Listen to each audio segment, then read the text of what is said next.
I done kept it real from the jump, man. Jump, man, I don't need no introduction. Wow.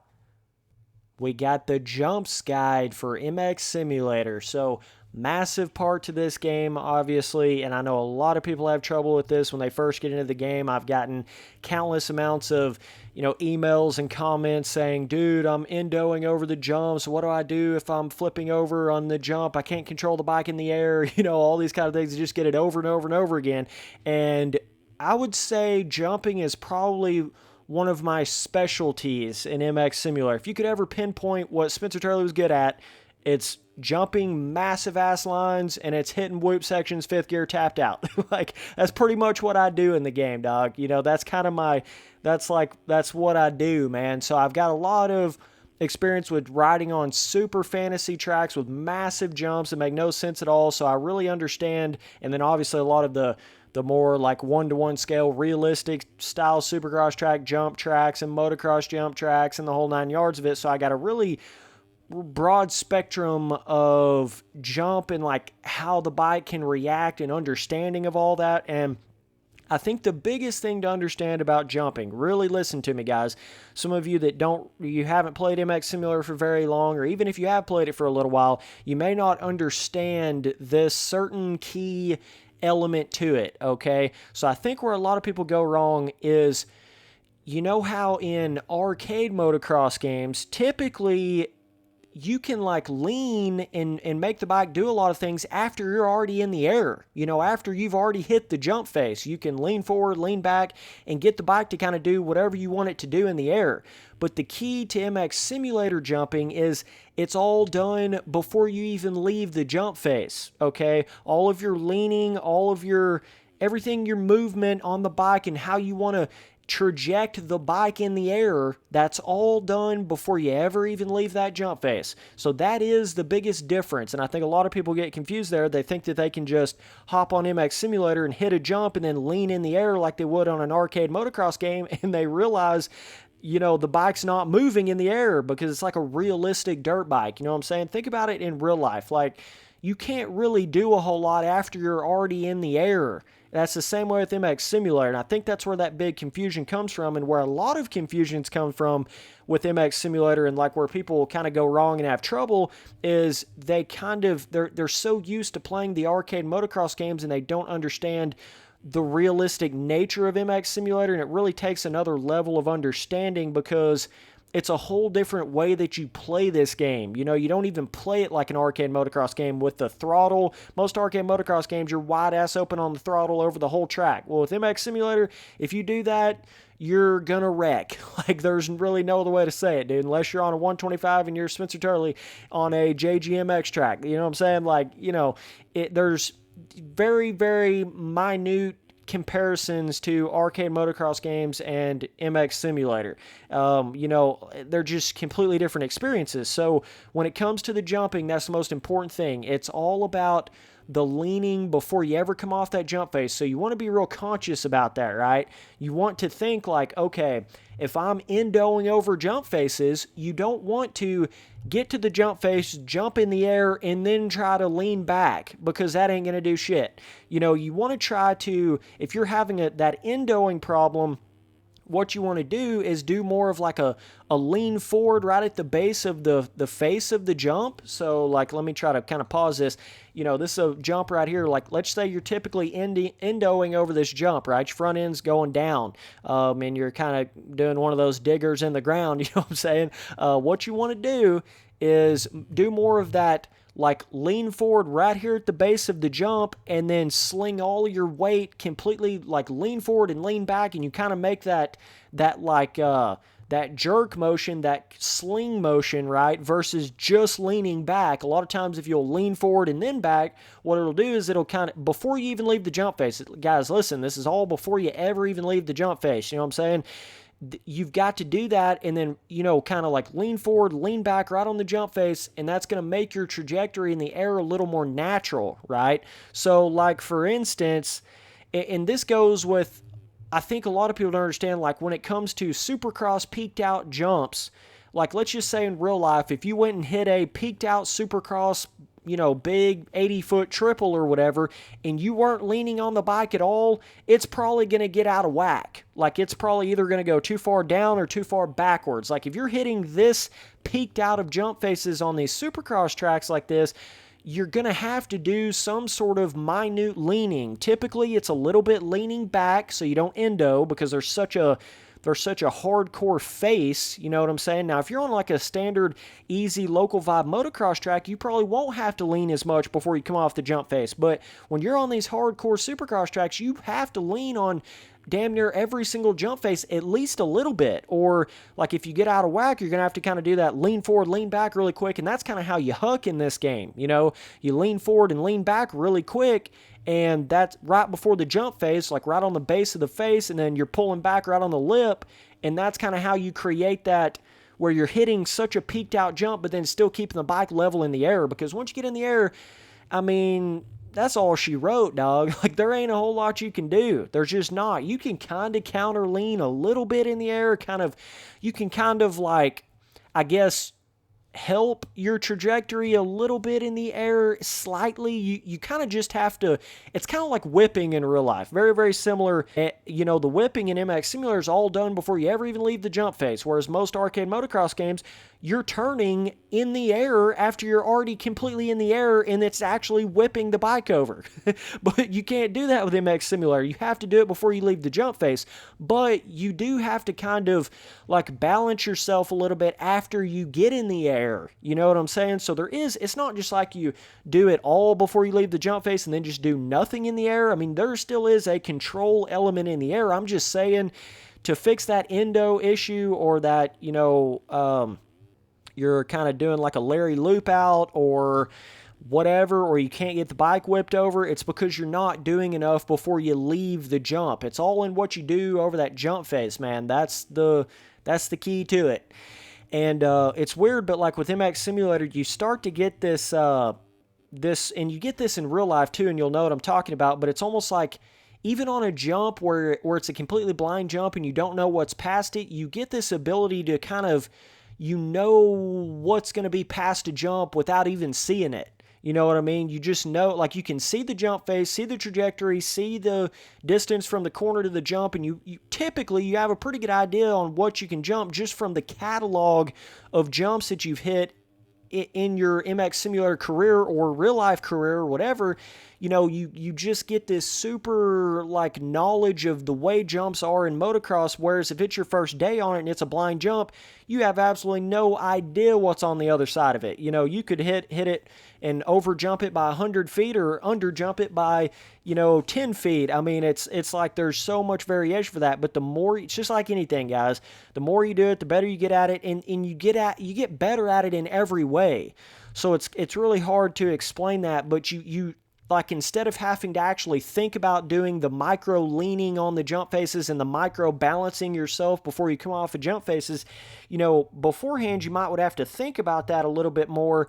But once you get really good at it and you've jumped a lot of jumps on MX Simulator, you just naturally start doing it, and then that's when it becomes really, really cool. But I mean, I've hit literally millions of jumps in this game. I've jumped jumps millions of times in this game. I'm not over-exaggerating. Millions.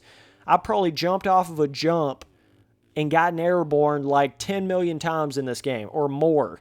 So you just imagine you doing it that much, it really changes the way that you're able to do it. And of course, the setup is going to make a difference when it comes to jumping. It just is. Like, your stability, if that's too high, you're not going to have enough leaning to really do a whole lot before you come off the jump face, and it's going to feel really stagnant to you. But you need it to be like that when you're a beginner. And same difference with your rider mass distribution. That's going to be a really big aspect of the jumping side of it. And then obviously your vertical, horizontal springs. You guys hear me talking about all that. Your actual suspension itself is not that big of a deal to MX Simulator. It's really not. That's like minutely adjusting things. If you really want to get in there and adjust the feeling of that bike, go in there and adjust your stability. Go in there and adjust your rider mass distribution. Go in there and adjust your vertical, horizontal springs. You guys know what I'm talking about. those little two, I think it's like 4 little spring option things right there, two, three, 4. They're not the actual suspension, but they're right underneath it. You guys know what I'm talking about. And your gearing, right? It's all these other things that make a bigger of a difference, I feel like, than just the suspension settings themselves. You know what I'm saying? Like compression, rebound, all that kind of stuff. That's minutely changing the bike right there. It's kind of weird me saying it like this, but MX Simulator really is a game of knowing what's going to happen before it happens, like kind of envisioning what the bike is going to do before it does it, because a lot of times you move and adjust and do all that on the bike before it even actually happens. You understand what I'm saying? So it's the like knowing how fast you're coming up to a jump face and the peakness of the jump face and how you're going to lean before you get to the jump face, because you know how it's going to react on that kind of jump face with that particular kind of speed, because that makes all the difference in the world. Like you could be going 60 miles an hour in this game, 5th gear tapped out, and that's going to totally change how you need to lean on whatever kind of jump it is. Or you could be going super slow on a super peaked out jump, and you're also going to have to lean differently on that as well. It's just a feel thing, guys. I mean, that's really what this game encompasses. It's just a feel thing, just how real-life motocross is. I mean, you can sit there and train people and teach people and this, that, and another, but if you don't put the time in, if you don't put the seat time in, there ain't nothing I can tell you that's going to help you learn it or figure it out. You just have to do it. And it's weird because even to this day, you guys know how much I played this game. Even to this day, there'll be times where it's like, man, I can't figure out how to hit that quad, or man, I feel like I'm going a little slow on this track, or whatever. And I just sit there and grind it out for hours on top of hours on top of hours, and all of a sudden I'm doing what I didn't even think I could do just a few hours ago. And I'm like somebody that knows the game, and I could only imagine if you're somebody that doesn't really fully understand this game, it's going to play all kinds of tricks on your mind as far as like you think you can't do this, you think that's not possible to do this on the bike, but then if you keep doing it, you keep practicing, you keep riding, you keep learning the game, and you will be able to do the unthinkable in this game. There's no limits. That's the whole cool thing about MX Simulator. And that's the same way with jumps. That's the same way with, when you first get into this game, you probably think it is literally impossible to like jump certain quads on a supercross track, or just simply tripling in on a supercross track. If you're a full-blown beginner, it's probably really, really difficult for you to actually triple in. I'm not talking about the main triples. I'm talking about the smaller rhythm section triples, right, that are right out of a corner. It's probably hard for you to even get the power out of the corner, or get the leaning, or get the huck action, or any of that. And then over time, that just becomes natural. And then you know how to get the gas out of the corner to hit that certain triple. And then you get to the point where you're on the gas out of the corner to hit a quad like this right here. Instead of just landing on that table, it's like, maybe I go a little farther than that, right? And then you learn to like triple past that. But you can actually quad that. You can go quad and then quad plumb over that. So it's really all about not limiting yourself. You got to open up your eyes, and I always talk about this with my channel, with everything that I do, the galaxy and everything about it, guys. No limits to MX Simulator. You've got to keep that mindset, dog. You've got to keep that. You can do anything you want to do in this game, and that really is the truth, man. So you got to always keep that in mind. But yeah, when it comes to jumping, it's a game of like, you see it in your head before you get to it. You see it in your head before you ever even come off the jump face. You just know how that bike is going to react.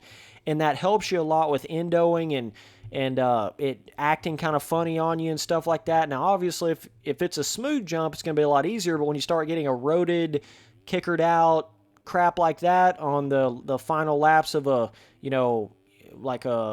one of the RF Pro, Supercross main events that they have, where they got a lot of erode on the tracks, it's really going to throw you for a loop as far as this whole leaning system, because you'll hit like a weird eroded kicker off of a jump, and sometimes you can be leaning perfectly fine all the way up the jump face, leaning just like you're supposed to, but then all of a sudden, bam, you hit a kicker over a jump face, and then you're going to wreck regardless. Like, you can't save it, and sometimes that's the way jump faces are, where they're almost unsavable kickers or unsavable eroded whatever on it, so you got to be careful with that. Sometimes you just got to hit certain things slower when it gets like that, because you can't afford that weird luck of that kicker or that erode kind of popping you off the bike or bouncing you in a weird direction in the air or whatever.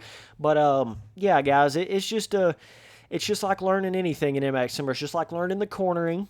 It's just like learning the getting on the power in a straight line.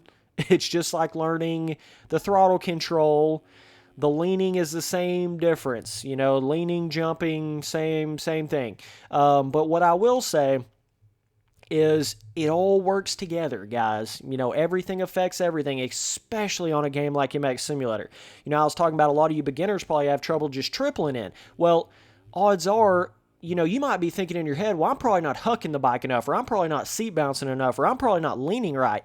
But odds are you're probably not even getting enough speed and or momentum in the corner to even hit that certain triple in fast. You're not even going fast enough up to it.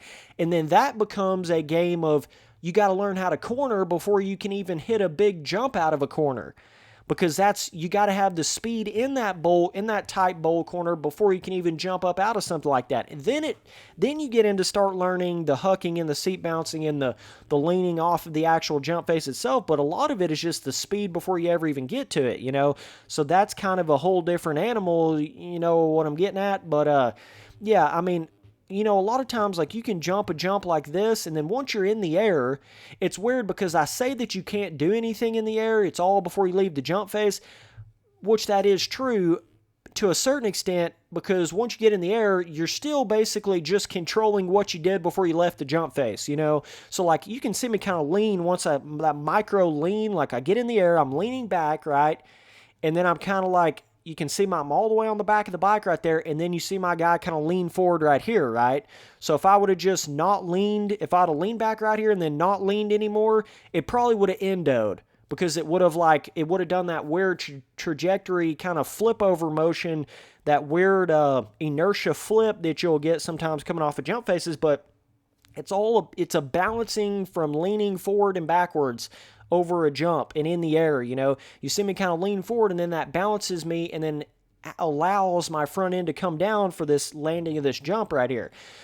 So, that's a big aspect to it. But I think a lot of people get confused on they think that you just need to lean back over a jump face on MX Simulator, and really it's more of a lean forward and then back really quick. You know what I mean? Like you're leaning back before you get up to a jump face, and then you lean forward and then lean back. It's like you're kind of like you're jerking the handlebars. You know what I mean? You're jerking the handlebars and you're jerking your weight, and you can't really do that as good when you're in a standard riding position and then you just lean back. You're not going to get the same kind of huck. That's how you huck in this game. You have to actually lean.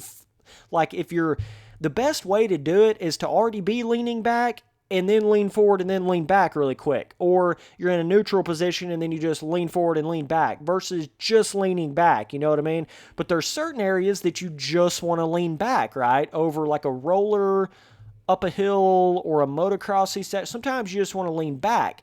But a lot of times with Supercross, it's more of a lean forward, then lean back. You kind of see it right there. I'm leaning forward, then lean back on the transition. Kind of like it's like a BMX type, you got to think of it kind of like that.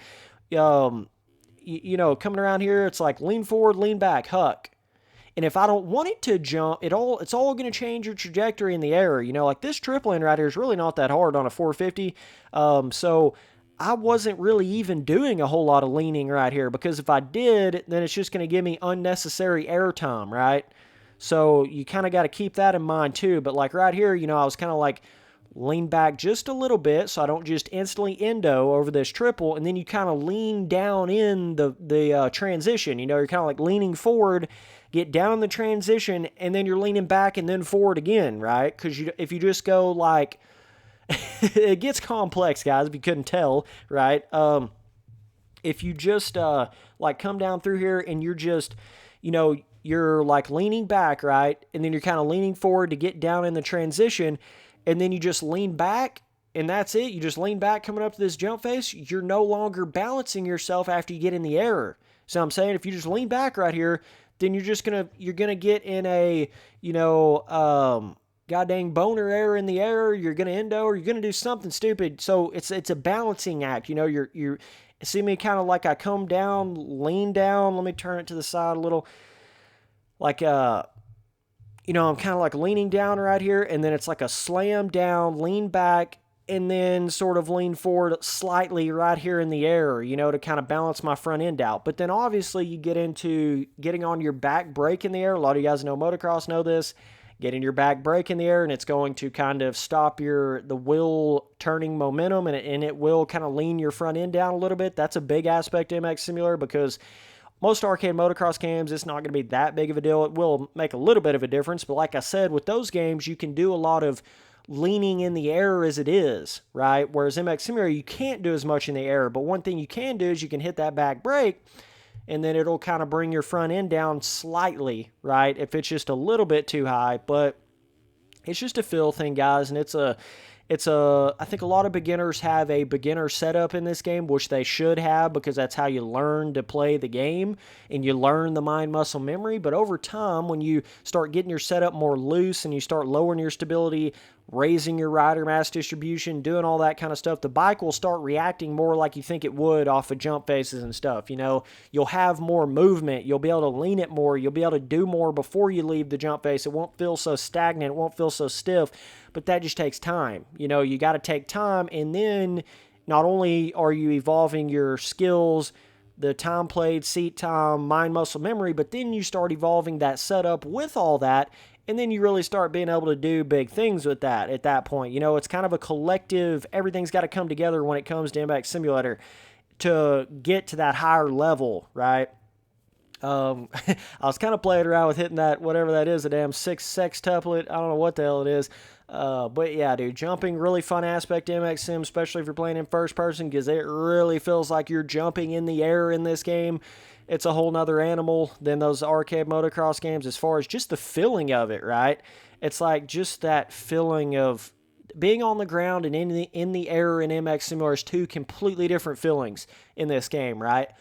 I mean, it's so much fun, and that's what keeps you coming back and playing it over and over and over again, because it feels like you're actually jumping a dirt bike in the air, but in a virtual world, right? But as far as the jumping and stuff, I mean, it's just you just work your way through it. You get to the point where you're just singling jumps out of corners, right? You got to start small.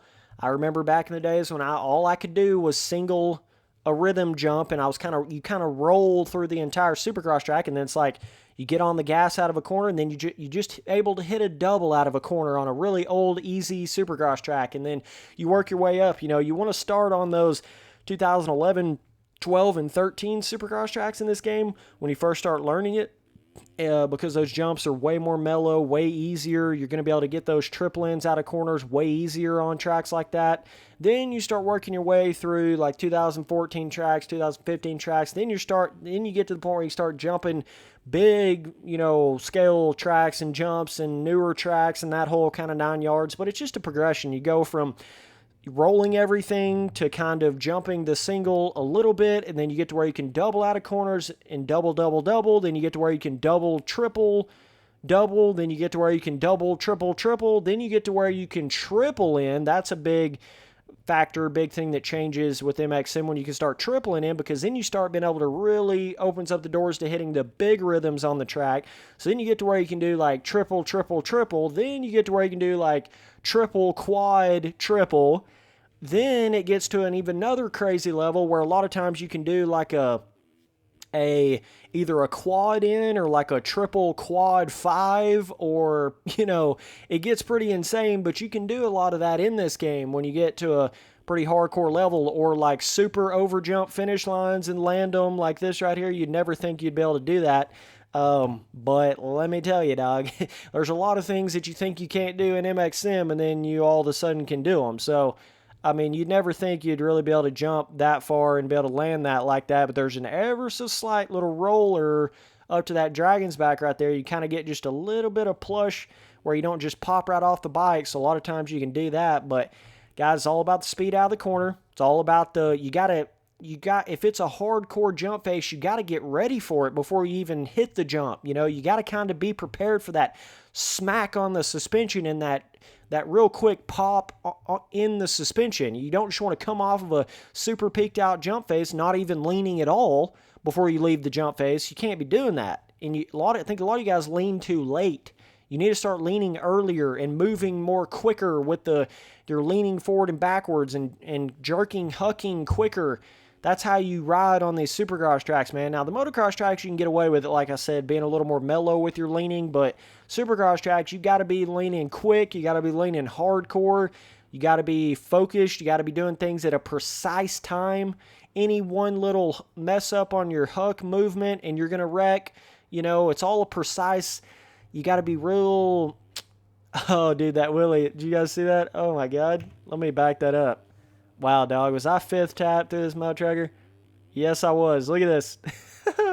Rode the Willie through that last half of that whoop section. But, yeah, either way, that's jumps in a nutshell. It's hard for me to go into each end of. I'm just trying to do a general jump guide here, not necessarily every single little type of jump, because that would take 10,000 decades. Like, we're not trying to do that right now. We're just doing, the standard jump aspect of it. And then it becomes trying to get to where you can land off of jumps. Once you figured out how to come off of jump faces, you figured out how to hook, you figured out how to balance the bike. Now you got to land this puppy. So then it becomes like you really learn how to lean forward, down jump landings and down transitions, and lean back and balance yourself out on the landings and all that kind of stuff. And a lot of it's just unexplainable. A lot of it's unteachable. A lot of it is put more time into it, burn some more laps. That's the best thing you can do. And I think I've proven that, because nobody's really taught me how to do anything in this game. In all reality, nobody's really taught me how to do a damn thing. And I didn't want them to teach me how to do anything. I wanted to learn it on my own. And anytime I start to struggle, anytime I start to feel like I'm not progressing, anytime I start to feel like something's impossible, you know what I do? Put the headphones on, get on here, and just grind this motherfucker out for like 5 hours straight, for a week straight. And then it's like, okay, now I see the progression. Now I see I'm getting better at this or that. Then I get on there for another week straight. And then another week straight, and then before you know it, you put 3 hardcore months of playing this game in, and then you're racing, and then you get better, and then you push with somebody else that's close to your skill level, and then it just progresses from there, and then before you know it, you're 10 times as fast as you used to be. And it really all comes from playing the game. You have to play it a lot. You have to play it way more than you would ever imagine that you would have to play it. You have to play it every day for months and months and months and months and months to learn this shit. It's not easy. It's not meant to be easy. It's never gonna be easy. It's a simulator. It's different. It's different than those other motocross games, man. 10 times the skill gap of reflex, 100 times the skill gap of the official Monster Energy Supercross game. Literally, it's on another level, dog. You could almost even go as far as to say it's 100 times the skill gap of reflex and 1,000 times the skill gap of the official Monster Energy Supercross game. Literally, seriously, I'm not over-exaggerating when I say that right there. It's not to take anything away from that game or any of those arcade motocross games. Just trying to explain to you, MX Simulator is no joke, dog. It takes a lot of time. If it was easy like that, like a lot of people want to try to think it is at the beginning, if it was easy that way, everybody would be fast. There would be 100 people winning pro, 450 main events, and that's not the case. You know what I'm saying? You got to be on it, dog, and it's not easy. It takes repetition, takes doing it, keeping yourself sharp on it. You don't want to get rusty, because then you lose what you had, and there's a lot of little elements goes into it, guys. When it comes to jumping, it's all about envisioning what that bike's going to do before you leave the jump and after you leave the jump. Leaning before you leave the jump, right, instead of after, and just envision what the bike is going to do in the air. And the only way you can do that is to do it over and over and over again, trial and error. And then you start to learn, start to go, man, I've endoed over this trucker 500 times in a row. Let me try to lean a little different. Oh, okay, that works. And then you take that with you to more jumps, and then you just get this whole jump catalog built in your mind, and then it gets to the point where it's you can just get on any track, hit any jump. You might wreck a couple times. You can get it down pretty quick, though. Once you really learn how to jump in this game, you can get it going. But later, dudes.